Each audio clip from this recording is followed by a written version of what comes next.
Oh my god, I'm so horny right now. Oh my god. Yeah, look at those dark elves, man. They look so badass with the war paint on them. Holy shit. Dude! What the hell are those things? I'm gonna pull it down. Oh my god! Insta-bridge! Freaking legless. She's so hot. Oh god. I think I'm in love.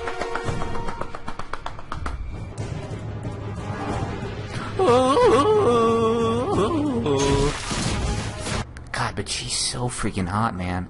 I'm joining the Almighty Dominion just for her. Fight. Do it. Fight. Don't end this here. Don't end this trailer. Come on. Oh my god, don't end it here.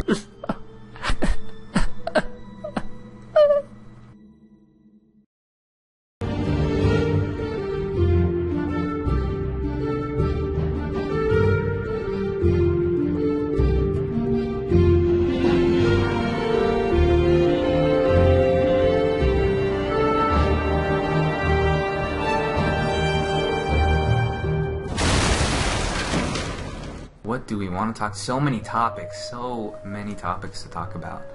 How about we mention the whole video that yes, released that last totally week, yeah. It released on the day we released our episode.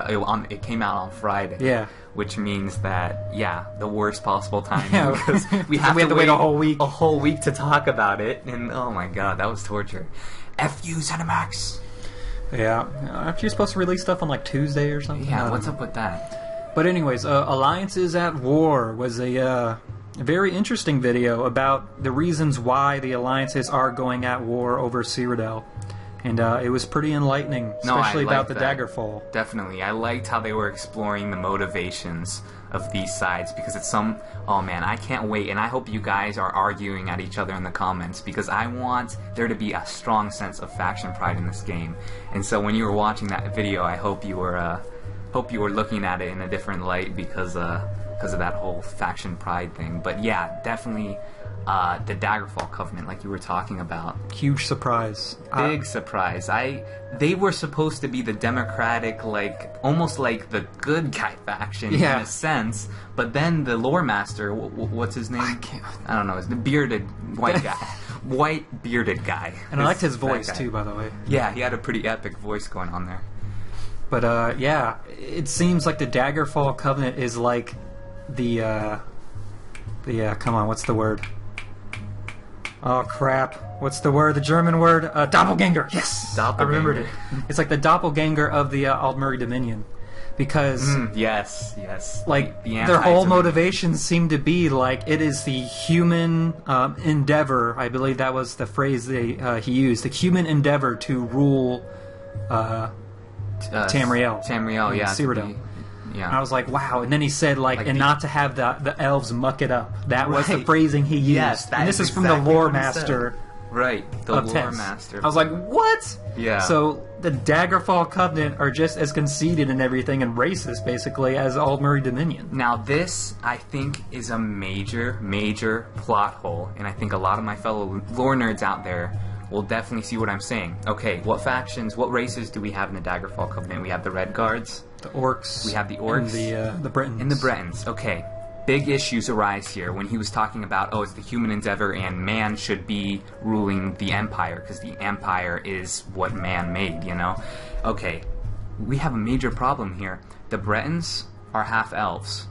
Yeah. Their race is half-elf. That's probably why they kind of don't like the High Elves, because of the whole enslavement and everything. Right. But the bigger issue than that, we arrive at the Orcs. Right. If you know the backstory of the Orcs, the Orcish race, they're a beast race, but they're elves. They're actually elves themselves. The Daedric Prince, I'm going to get super nerdy on you here. Oh, I apologize right now. The Daedric Prince, Bothia, actually cursed Malakath. You know Malakath, one of the Daedric princes, he's like the god of the orcs. And he was actually the first orc. He was cursed by this Daedric prince and became a Daedric prince himself. He was actually a snow elf before. Okay. And so when he got cursed into orc, but still an elf with elfish features. You got the pointy ears and everything. So the orcish race might be a beast race because they're cursed and all that. Got the blood curse going on, but they're first and foremost they're an elfish race themselves. So when Mr. Loremaster said, "Oh man," pounding his chest, I really I see some serious plot holes there. Well, they explain it that the orcs are with the Bretons because I guess the Bretons helped establish Orsinium. I believe that's the name of their Yes. city. Orsinium as like their own province. Basically, they gave them their independence. Right. And that's like the whole diplomatic tie as to why they're an alliance. Was because the Bretons did that for them. Apparently, that's how they are explaining their alliance. As with the Red Guards, it was by marriage. I believe their alliance was by marriage. Yes, like some. So I guess Emmerich married maybe to some Was it hierarchy. Emmerich or was it someone else? I don't know, remember. but there are marriage bonds there, like the old marriage contracts we saw back in. But they're both humans anyway, so yeah, it makes sense. But yeah, it's interesting. yeah, it's definitely interesting, and I want to hear what you guys think. If there might be some major flaw in my thinking. I don't claim to be. I'm not the most versed in the lore out there. You know, I joined in the series at Oblivion, but I do read up a lot on the books throughout the world, and I did remember this after watching that video, and it kind of surprised me, you know, and it shocked me when he was talking about that. So unless I have some flaw in my thinking, definitely point it out in the comments. I'm not afraid to admit my mistakes, but I mean, from what I see, he was kind of wrong there, but. Yeah, so it just seems like, okay, so the Daggerfall Covenant wants to rule Cyrodiil because they don't think elves should be there doing it. Right. But they're and there didn't seem to be any other real reason besides they just think, oh, well, I guess because were Bretons ruling during the Second Era? Oh, God. I don't know. Anyways, so that seems to be their only reason for doing it. Now, Aldmeri Dominion, they were saying something about there being a personal thing between Tharn, the Tharn family, and Aaron. Right, so we have some family feud going on So here there was some or thing something? going I on don't there. know. They didn't go into detail what the personal story was. I'll have to look into that I later. think that's interesting that it's personal for the Aldmeri Dominion, at least their leader. Or at least for the Queen. Arene. Arene, yeah. Arene. By the way, I've been saying that wrong. I've been Is it saying Arene? Queen Arene, or no. Arene? I don't know. No, I think it's Arene. Yeah, I Is was it saying Arene, and it's Arene. Whatever it is. Anyway. There's a lot of vowels. That and hot elf chick is who we're talking about, right? So yeah, there seems to be that whole personal thing, and then they also said there's some geopolitical thing. Basically saying that, you know, elves built the damn white gold tower to begin with. They should be the ones sitting there ruling it, and not the warmongering humans. Right. So it seems like, you know, Aldmeri Dominion and the Daggerfall Covenant are going to be clashing the most. I think those two are going to be going head to head. And then the most surprising thing is, like, the Ebonheart Pact seems to be the only faction that is going there because of the problems that are happening there with Minimarco and Molag Bal. I'm like, really? Which is, The Ebonheart Pact are the ones that are going there for, got like, the actual serious reason? You got the Nordic hotheads, you know. Yeah, the it's- Argonians who will slit your throat. But yeah, apparently the one of the Dunmer rulers, Almalexia, I think her name is. You got me there. I don't know the new names. Yeah, for she was basically picking up on this whole Minimarco thing with Molag Bal, and I guess brought that up with Jorun, and that's their whole reasoning for going there, is basically for that, because they don't want all this crap happening. Yeah, And- so what we're talking about is I guess the reasons the video was exploring their motivations for wanting to go to the White Gold Tower and take Cyrodiil. I guess it's not necessarily their reasons for being in an alliance together, because we know that the Ebonheart Pact unified for basically mutual protection. Yeah, you know, to against stay the independent. Activiri invaders and Right. everything. So it's kind of, they're just allied, and I guess they're allied because of the Activiri thing, and I guess this happens right after. Mm-hmm. So they was like, what the hell, we're allied, we might as well go in together again. Might as well stroll into Cyrodiil together. Let's take this crap over. One does not simply walk into the White Gold Tower. Yeah. Yeah. All right, balancing in an MMO. It's what makes you tear your hair out in frustration if Yes. done incorrectly. Yes. It's very important for the Elder Scrolls Online, and whereas Skyrim and all your other single-player test games, it didn't matter at all. You could be the most overpowered bastard around, and it just didn't matter because you were the only person playing. Yeah, man, and that's what mods are for, too. Exactly. Buff up your enemies Yeah, I've always had to do that. to match your uberness. Especially in Skyrim, where enchanting was so overpowered. Yeah. Anyway, look at us already on a rabbit trail. I know. Alright, so PvP balancing, more specifically, that is what people are really concerned about, and for a good reason. Because PvP balancing is going to be a lot tougher. You got 3 factions, you're all on one big mega server. Mm-hmm. What if Ebonheart has way more people, or Aldmeri Dominion has way more people? Daggerfall won't have more people. We all know Ebonheart's the one that's going to be Yeah, let's be honest overpowering. here. Yeah. Actually, the 3 faction system's supposed to be easier with balancing than the 2-party system, because you always will have that kind of temporary camaraderie between like the 2 losing factions. Yeah, I could see that.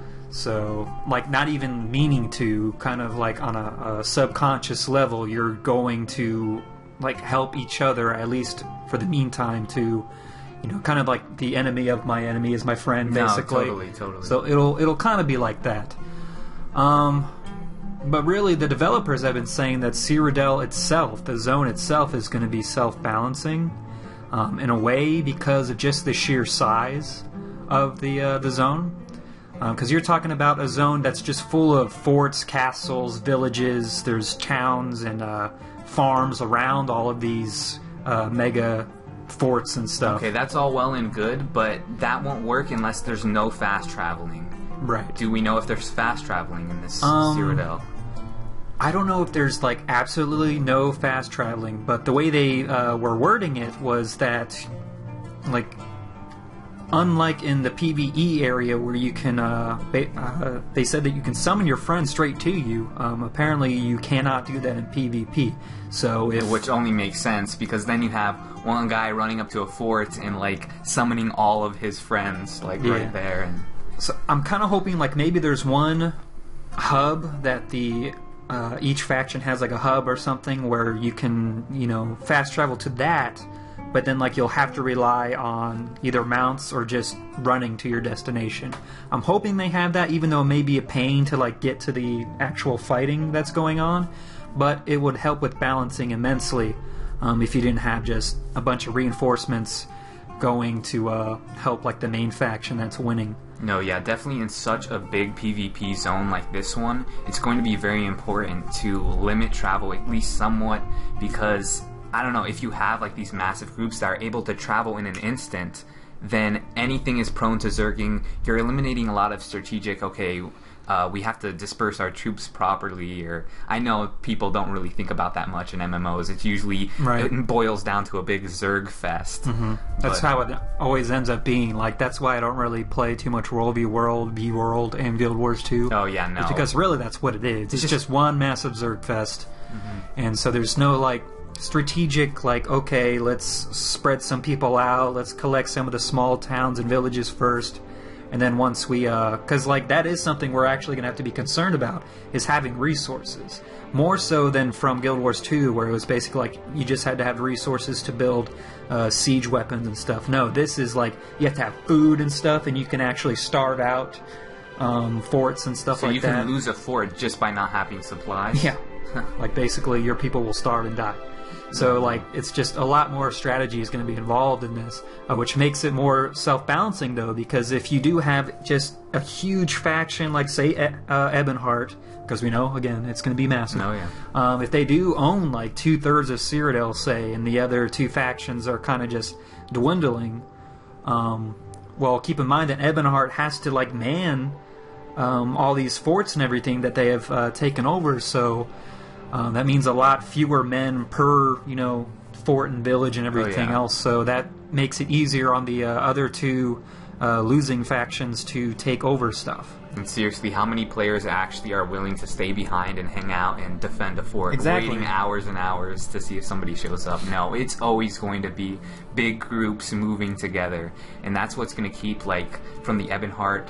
I love how that's our example and always the Ebonheart holding just a bunch of keeps and really holding on to them.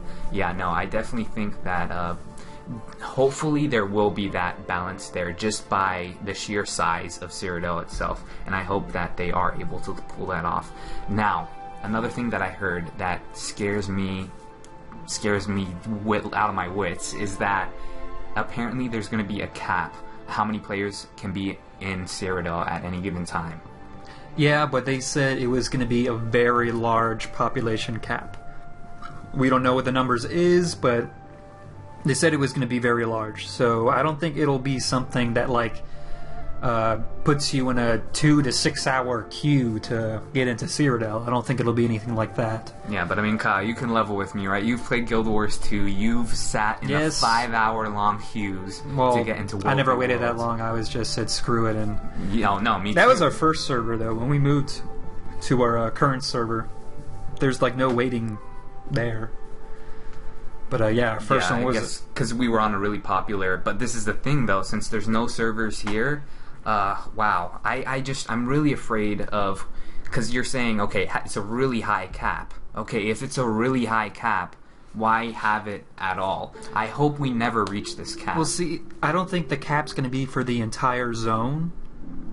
I'm sure they're going to have segmented areas throughout Cyrodiil. I don't think they're going to treat Cyrodiil as one zone and keeping a population of, say, like 10,000 or something in okay, Cyrodiil. so you think Cyrodiil is divided into a bunch of sub-zones that... Like, they've already said that the game basically is... It's separated with a very, very short loading screens. So each of those, just because of the mega server... Wait, really? Okay, this is new to me. This is new. So you didn't know that? No, I did not know this. Okay.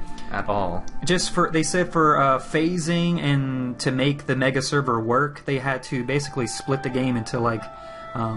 you won't see like the walls or anything, but like as you approach a zone, you will have a very, very short loading screen, probably less than like 2 seconds or something like that. Just a really quick, kind of to like bump you into the next phase or whatever. So that's just basically how they designed the game. It's going to have very short loading screens. But anyways, that's what I think Cyrodiil is going to be. When they say there's going to be population caps, I don't think it'll be for like the whole of Cyrodiil as a zone. I think it'll be like separate segments or sectors throughout Cyrodiil.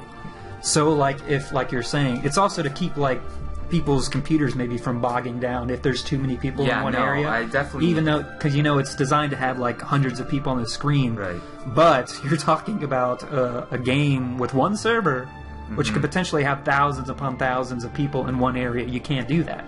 So how would they do that? They would do that by limiting people being able to go into a sector of Cyrodiil. Right. So that's what I'm thinking they're going to be doing, something like that. Obviously, we don't know yet. Right. Okay, but when we say, like, okay, it's a really high cap and hitting it will be hard. Well, my thing is that they're saying, okay, they're relying on Cyrodiil being this massive, big enough to hold everybody type PvP zone. What if this game blows up and is bigger than all of us, any of us ever hoped, like WoW-sized, like 10 million players type? They have one PvP zone, and all these players want to play. And then what if you have the opposite problem? What if not many people are playing this game at all, and you don't have enough people in these PvP zones? Well, I think honestly, it's going to be we know the latter's not going to happen. There's just too much of a following with the test games. There was a big following for the Star Wars MMO too, and yeah, but that was utter crap.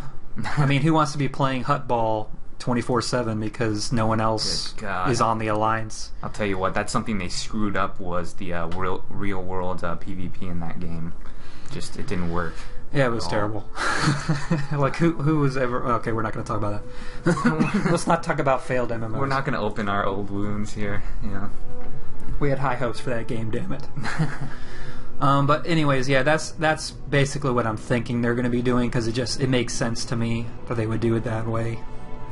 But like I said, obviously this is just conjecture at this point in time. We don't really know. Okay, and we know there will be siege engines too? Yeah, there's going to be a bunch of siege warfare like Guild Wars 2, but actually you'll kind of have like a choice. Say you're taking a fort or something that's got farms and stuff that's sustaining that fort. You have to keep in mind, and if you watch the Force whatever video with Jesse Cox, they were talking about this also. Jesse Cox, for those who don't know, yes. He's a long-time World of Warcraft player, and one of the lucky freaking bastards, got to go play the pre-alpha of the Elder Scrolls Online. So whenever he talks about the Elder Scrolls Online, he's not a paid employee, and you know he's leveling with you. Yeah. He's a good source, is what I'm saying. He was mentioning how, like, he didn't get to play Cyrodiil either because they didn't have it finished, but the developers were talking to him about it. They were saying that, any walls or whatever you destroy when you go and take over that fort, the people that take that over and claim it will then have to repair those walls, which means they're basically defenseless until they get them repaired. Okay, this is cool. I like this extra strategy here, because if you're taking down walls, if you utterly destroy this keep you've been attacking with your allies, and you take the keep, well, now you have to deal with all these ruined walls. Exactly, which is why there's strategy involved, because you can also... So it's smarter to starve them out, then? It can be, depending if you have the time to do it, because obviously it'll take longer to do this. Right. And by then you can get wiped out by reinforcements that they called for, or whatever else, where the third faction comes in and wipes you out while your back is turned. So you don't know. Like he was saying, it's like I would be the third party just waiting for that one guild to knock all those walls down, claim the fort, and then they would that third faction would rush in and take that conquering faction out, and it's like, hey, we just thanks for all the work, and we'll step in now and take it for ours. That would be cool. And he was also mentioning, since we're talking about it, he was actually the one that brought up the idea for guilds to, if a guild claims a fort or something, that will be their fort. I guess maybe they'll be able to hang banners or something. That would be cool. We don't know if that's actually going to be in the game, but they said that was sense. a good idea. And he's really pushing for that. It's like that'd be a cool idea for me. It would kind of get rid of the need for guild housing, I guess, if you could do that. And then you have pride because you're defending your guild's keep. Exactly. Other games have done something of the sort like that, and anytime where there's that guild warfare going on, that's really, really neat. If this PvP, if Cyrodiil is going to live up to my expectations, and I have very, very high expectations, probably unbelievably high expectations for it, it will allow me as I want to be able to... The thing that pissed me off about the Guild Wars War v World, at least when I played it, was that I didn't feel like I could do anything meaningful just on my own to help the cause. You had to be with the Zerg, basically, you had to be get with anything the Zerg done, because the other people were Zerging as well. I mean, you could do these there were some little side tasks you can do, but nothing that will really tip any scale in any realistic sense. So if I want this zone to be able to value just the individual that wants to go out and help the cause on his own or in small groups, I want guilds to be able to go a guild of, say, 40 people or something, to be able to go in and actually meaningfully do something just on their own.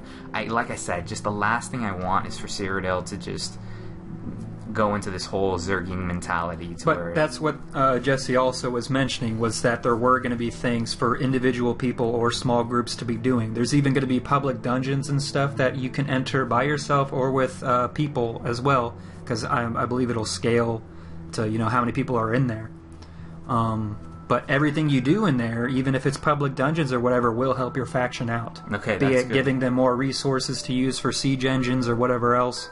Everything you basically do, be it more PvE oriented or PvP oriented, is supposed to help your faction. Okay, I like that idea a lot, because I definitely think, and a lot of MMO players, they seem to divide into two groups. They're the super social MMO players that love their guild and they work really well together, and then there's some MMO players, which this is a completely legit style to play an MMO, and I've played it too, that just kind of want to go at it alone, and you might have a couple friends that play and you'll meet up with them every now and then, but if you want to have at this game alone, I want them to have just an equally fun and engaging experience doing it by themselves, and that's what I hope that it's able to achieve. You basically described me. Yeah. You know, I'm the loner gamer. I'd rather just go out on my own. Totally. No, I think a lot of people... Quest at my speed, you know? Yeah, no, totally. I think there's a lot of people out there who are like that. And even the people who are super social, I bet every now and then wouldn't mind going out and just achieving things on their own as well. Exactly. And so, yeah, anyway, that's my hopes. I have my hopes for Cyrodiil, and hopefully it'll be able to live up to it. And we'll definitely be exploring this topic more and more as more information's released on it. Yeah, but I definitely think that ZeniMax Online has, you know, anything we're saying, pretty much everything they've thought of already are discussing it and how they can alleviate it. Exactly. We're just casually bringing it up, you know? Yeah. Right, so I'm sure they realize that, you know, at some point in time, one faction may be a lot stronger than the other ones, but it's not always about the numbers. It's about communication throughout the faction and, you know, making sure resources are, you know,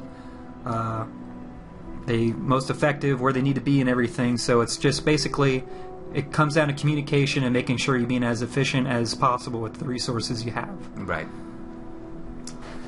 All right. So another big issue that has kind of been tied into past things anyways, but can certain single player aspects fit in an MMO? Certain single-player aspects from test games that we know and love, can they fit into an MMO version of the game? I don't know, let's think of some good examples. Of which cannot? Of which cannot. Okay, one of the ones we were discussing in our last, one of our previous episodes, was killing NPCs in the world. That's always been one of, you know, the fun parts of a test game, is just being able to kill some sleeping woman in her bed, you know. Why not if I want to? Her life is in my hands. Whatever, you know. Go in with your dagger. I'm the Dragonborn, bitch. I do what I want. Exactly. But not the children. But not the Unless children. You have the mod. Unless you have the mod. You know they You. Yeah, I do have that Killing mod. children? What's wrong with you? You know, gosh, they shouldn't be immortal. It's just, it's lore breaking. It breaks my immersion. Plus, I like how they scream when they die.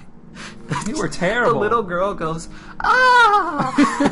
Let's not. Let's not go funny. into that. Wait, no, there is a Skyrim mod though that I think just released like a couple of weeks ago that It adds more killing sound. No, you can't only kill the children, but you kill them and they explode. What the hell? They blow Why? up.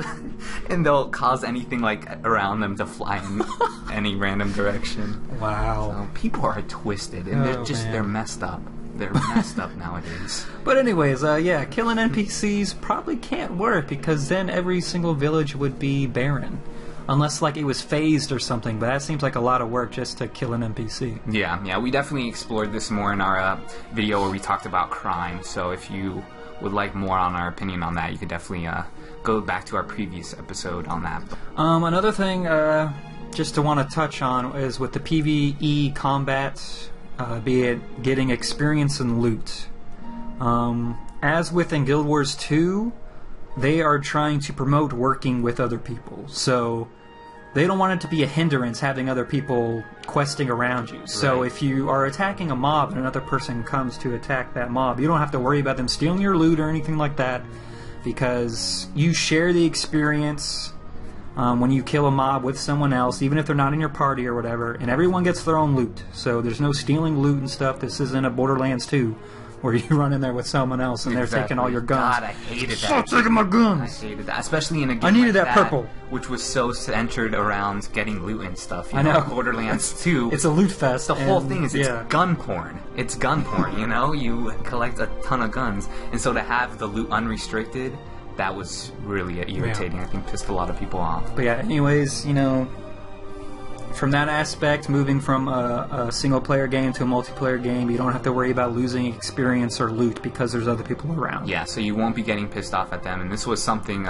Angry Joe, if you watch his channel, said that he couldn't get into MMOs because of that reason. Like, that was one of his major reasons, is that, okay, here's a game whose their main selling point is that you're able to play with other people and it's supposed to be social and fun. but meanwhile you're getting pissed off at them because they're like stealing your mobs and stuff. But yeah, as Angry Joe would say it, I guess the Elder Scrolls Online will just be one freaking kick-ass party, you know, where everyone just has fun and doesn't have to worry about that sort of thing. Oh, man. All right. One thing we all know and love about TES games is collecting the shit out of every freaking crate, barrel, urn, Herb. Shelf you come across. Yeah. You have like an unlimited amount, it seems, of crafting materials. Oh yes, you could even shoot the birds out of the sky in Skyrim. Give me my Watch feathers. them fall down and Try to find their corpse, and then you can play with it because you can pick it up by the wing and fling it around. You know what I mean? Yes, those are so Look at it fun to fling around. It was there we go. kind of demented. but Violent video games playing whatever. with corpse. Whatever. I swear I'm a necrophiliac because of the test series. But yeah, we wanted to discuss how this will be handled because we don't really know. We know that many of the things when it comes to manipulating things is going to be client side, so Yeah, so picking items up isn't going to affect the other person's screen that might be in the same room as you. But I want to know, like, how will gathering things be? Like, things don't usually respawn in test games, right? If you collect crafting materials, do they ever respawn? You know, I think they most definitely do. I don't know if they do in every case, like, but I know for a fact that what was that? The Shrine of Mehru's Dagon. It's like northwest of Dawnstar or northeast of Dawnstar. Just took a ride at the giant mammoth farming place. Yeah, and another right at the Sweet Roll, and you'll be there. No, but that place. Okay, if you guys know, if you've ever been to this shrine, you definitely know what I'm talking about. In there, you'll find like I think 2 Daedric guards, and then just freaking piles of ebony ingots and gold ingots, and just you can get rich just walking in there. Getting encumbered just thinking about it. Yeah, but that place I would farm all the time because I could come back like maybe a couple days later and it would all respawn. That's I guess I never really returned to the same area on the same character. Oh yeah, and I mean you'll return to see that. You'll return to like caves and stuff like that, and the NPCs will respawn after X amount of days, and all the loot too. Like I've looted chests multiple times. That's cool. I did not know if things respawned. So then I guess we can figure things will respawn then. In ESO. We could only imagine, and they'll balance that out correctly so you can't go to, like, say, rob this merchant every single hour on the hour, you know? It's going to take a while for his stuff to respawn, and the server will just memorize itself, like, what you've picked up or what you've already farmed. Right. I'm wondering, though, like, if you go to the same crate, like, a week later, will it be the same exact amount and same exact type of crafting material, do you think? Or will it be like a random number generator thing where it can be any number of things, different things every time you go to it? I would appreciate, and I have no idea, it would all just be speculation, but I would most definitely appreciate the latter. I would appreciate the random. You would think. Me, being that I do the farming videos, oh, of course, would actually prefer it not to be. I would like it to be a set farming thing, so I know a route if I need certain crafting materials. I know what abandoned shack to visit. I'm sure to go and hit those shelves up. And I thought that exactly what crossed my mind with people like you that want to farm and know these locations and be able to get the maximum amount of money they can just going in a certain route. But what I would much rather I would like to take that power away from you and give it to just random chance. Like, say you open up this crate one week and there's a couple cabbages inside. Yeah, like just from like a role-playing standpoint, it could be just some random stranger came by to leave some stuff, but they had to leave real quick and didn't grab everything or something like that. I don't know. Right. Just whatever. I don't know what you RPers do. I'm not that nerdy. Well, there's boxes and crates laying in stores, and you figure, oh, that's the merchant's inventory, and he's got some cabbages just sitting in a barrel. Because who doesn't, you know? I mean, but that's just one thing I was interested in. And also, like, because if it were randomly generated, though, that could mean that 2 people in the same shack may not see the same crafting materials sitting on the same exact table. Mm-hmm. Yes, that's a very real possibility. But which could be, like, difficult for role-playing Yeah, for be some like- reason. If you're talking about something that's on a table and it's not even the same freaking thing. That's true. That's true. I didn't even think of that. Which for the makes me hardcore. think that it probably is going to be a set item. Maybe the items on the table will be a set item, but the items in crates and Oh stuff. man, we are getting so will be detailed. different. Oh yeah, this is, and it's so much. We're blowing this straight out of our asses. I know. You have no idea, but it's definitely fun to speculate. But I'm concerned because I know I'm going to be a collecting whore. Oh, yeah. Because that's what I do. You know how I am with books. Oh yes. We've already talked about that. Book hoarder. Have you seen that video, Skyrim Hoarders? No. College humor video. Go check it out. It's super funny. Well, watch a couple thousand videos on our channel, then go check it Yeah. out. Then Watch it like 5 times in a row, and then don't forget to like. Yeah. Yeah. Yeah, we need to get some more likes, guys. I Yeah, know a man. lot of you come back every week, but We are putting our heart and soul into these come things. on. I mean, it's, we want. We're not beggars. All right.